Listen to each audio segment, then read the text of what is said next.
pagmamahal ng aking pamilya ay hindi mahihigitan ng kahit anong mang pera.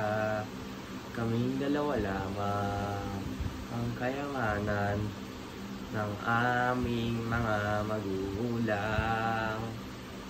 Lalo na ang aking kapatid na lagi kong kasama saan man ako magpunta at iyak na andyan lamang siya. Kakulitan kong katampuhan din, nag-aaway at naglalambingan pa rin, ngunit kahit ano pa man ay mahal na mahal ko pa rin siya.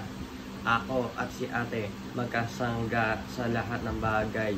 Kakayanin namin lahat basta buo kaming pamilya, at si ate ang aking gabay pag wala ang aking nanay at tatay. Masarap naman isipin at may kapatid akong gaya ni ate. Ang saya ng pamilya pag kami ang kasama. Ate ko to. Buong pinagmamalaki ko sa lahat na may ate ako. Masaya ang buhay pag buo ang pamilya. Salamat sa Panginoon na siya nagbigay ng biyaya.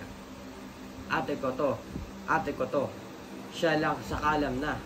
Ipinagmamalaki ko siya sa kahit kanino. Ate ko ay si Ate sa Di Molina.